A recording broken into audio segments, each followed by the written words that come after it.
Qu'est-ce qui s'est passé? Moi, je pense que c'est banal parce qu'on a confondu des affaires qui ne devraient être jamais confondues. Surtout, l'idée de se préoccuper de ce qui est fait et bien fait. Stéphane Bureau.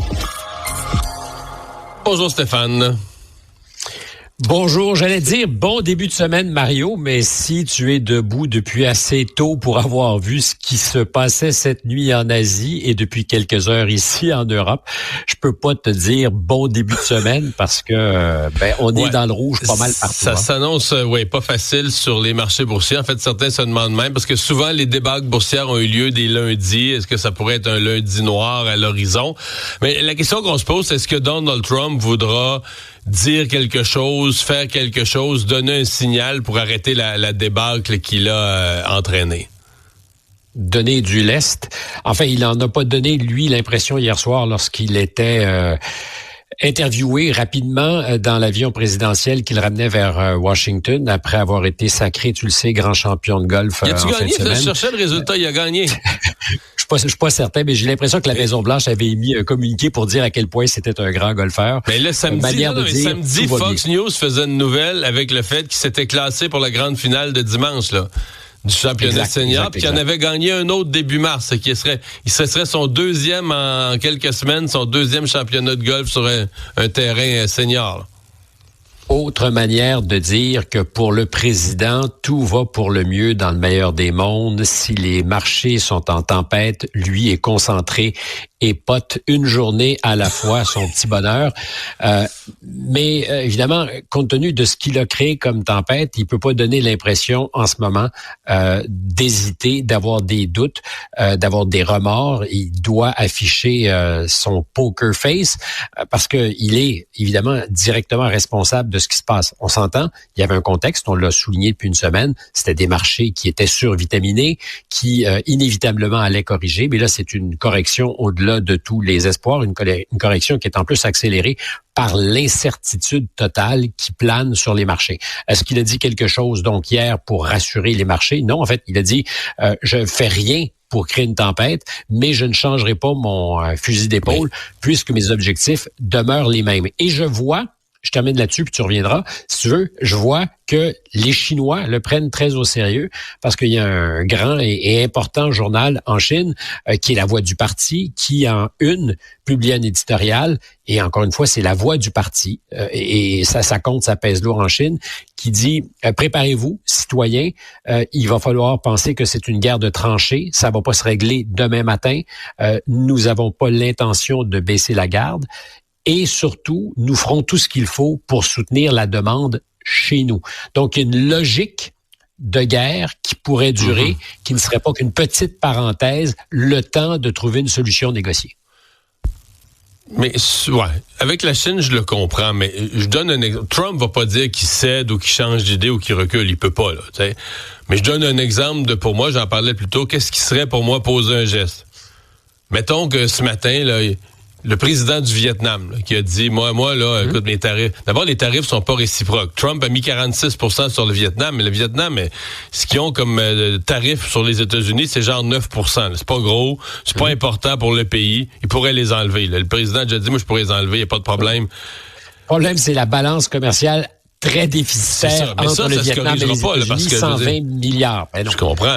Mais tu penses-tu vraiment qu'aux États-Unis, ils vont ramener les petites usines de meubles Wayfair, puis tout ça, puis les usines de T-shirts à 19$? Oublie ça, là, c'est fourette, là. Alors, là où tu es sur une piste, c'est que M. Trump, s'il veut bouger, a besoin d'une victoire politique, a besoin de faire la démonstration que la méthode forte a eu un impact et que c'est un impact qui sera mesurable pour les Américains. Donc, à partir du moment où vendredi, il disait le Vietnam cogne à la porte et qu'en fin de semaine, tu avais plusieurs représentants d'administration qui ajoutaient, c'est pas seulement le Vietnam, c'est une cinquantaine de pays qui veulent s'entendre avec nous. S'il y en règle 2-3 aujourd'hui, mettons que dans les 48 prochaines heures, il en règle 2-3, ça envoie le message qu'il y a une renégociation en cours, qui est pas complètement cinglée, qui essaye de régler les affaires, tu comprends? Ça envoie un message au marché qui va calmer le jeu, là. Alors, si je ne partage évidemment pas tout ce qu'il applique en termes de méthode, il même comme objectif. Je pense pas qu'il soit cinglé. Je pense que ça fait partie du jeu. C'est justement le rôle du madman dans la théorie de l'homme fou, c'est de donner l'impression à ses interlocuteurs qu'il est insaisissable, qu'il est là où on ne l'attend pas et prêt à aller jusqu'au bout. Le parallèle historique est intéressant d'ailleurs parce que Richard Nixon avait en 1971 décidé de faire un grand coup de tonnerre, puis je parle pas de la guerre au Vietnam, un grand coup de tonnerre dans le monde de la finance en faisant en sorte qu'il n'y ait plus de convertibilité avec l'or et ça avait engendré, pour le dollar américain, ce qui avait engendré une crise économique assez importante. Et Nixon jouait dans ce film-là, c'est-à-dire qu'il disait « Je suis insaisissable », particulièrement dans ses négociations de paix avec le Vietnam. Et c'était Henry Kissinger à ses côtés qui jouait le gars rassurant, rationnel, qui disait « Écoutez, si vous ne vous entendez pas avec nous, voyez comment il pourrait bombarder au Laos, au Cambodge.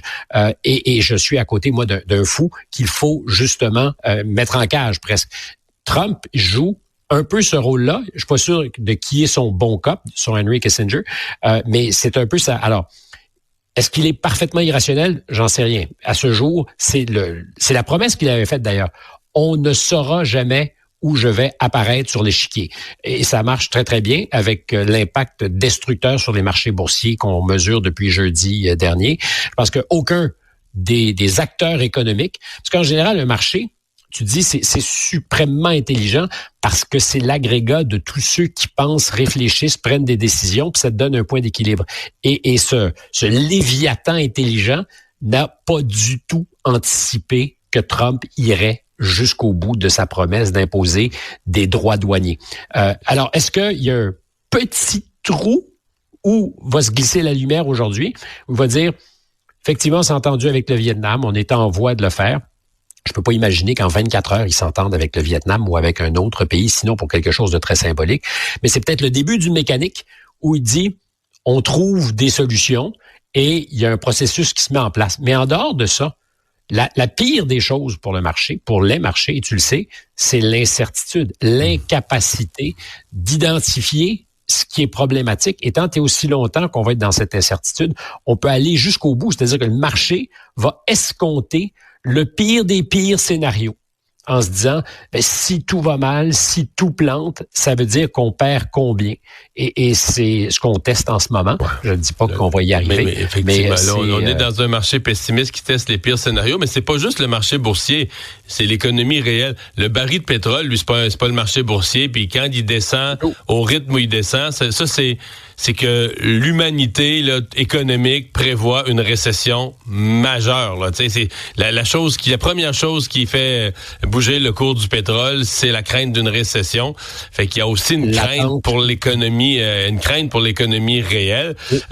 L'attente de la demande. Sinon que tu as un acteur formidable qui s'appelle l'Arabie Saoudite, qui la semaine dernière a décidé de pincer, au sens vraiment de les pincer très fortement, les pays qui ne respectent pas les quotas de l'OPEP. Parce que c'est une organisation qui crée de la rareté pour justifier des prix les plus élevés possibles.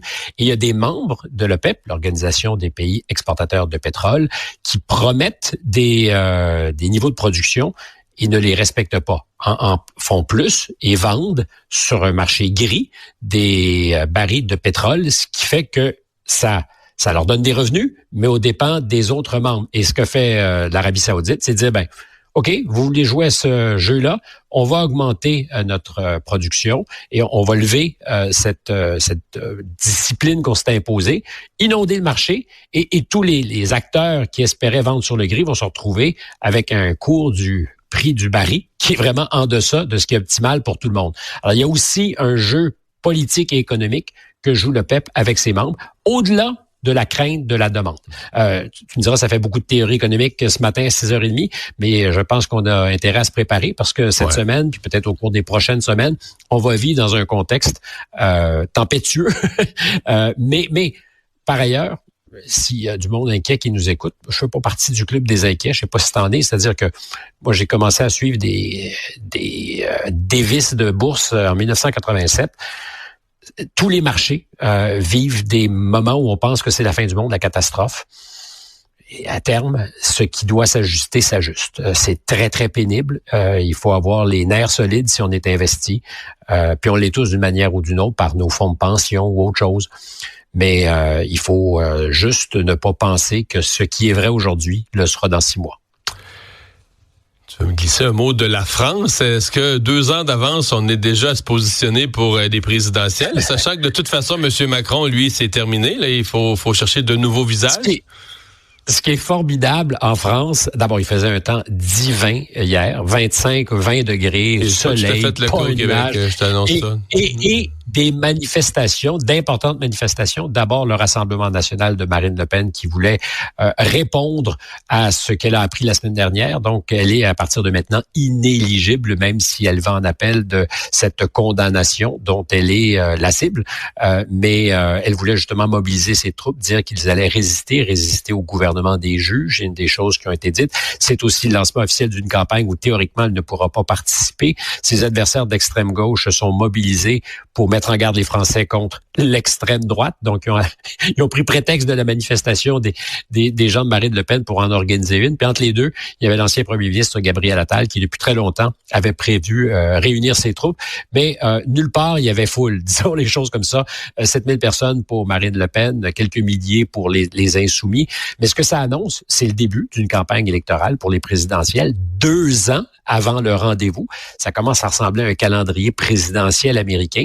Si c'est aussi passionnant que ce l'était hier, moi, je suis prêt déjà à remettre mon tablier de commentateur parce que ça va être long en tabarnouche. Mais ce qui est le plus surréaliste, c'est que tous ces politiques réunis devant leur public n'ont pas dit un mot de ce qui se passait dans le monde réel. C'est-à-dire que l'économie, les marchés qui dévissent, la guerre commerciale, toutes ces choses, c'était éludé. On était pour les forces du rassemblement sur l'indignité qui leur est faite puisqu'on applique la loi. Ils ont été jugés coupables. De l'autre côté, c'est l'extrême gauche qui n'a aucun autre programme que de dire « Attention, l'extrême droite nous menace ». Puis entre les deux, t'as un ancien premier ministre qui dit, attention, l'extrême droite et l'extrême gauche combinés, c'est-à-dire en France maintenant, 50% des électeurs sont infréquentables. C'est des gens qui ne savent pas ce qu'ils font. Donc, essentiellement, le socle de gouvernement a déjà accepté que ce serait une campagne pour 50% des Français, c'est-à-dire ceux qui méritent d'être représentés, ceux qui sont ni rassemblement, ni insoumis, et qui représentent plus ou moins, si tu regardes les sondages, 50 ou moins % de la population.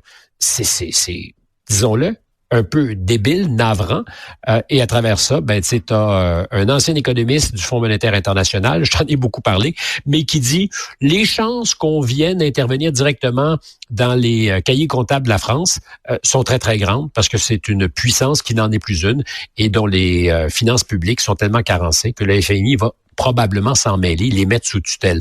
Et à côté de ça, tu as des politiques qui font le party, mais ils ne parlent pas de ces choses-là. Stéphane, merci. À demain. Salut.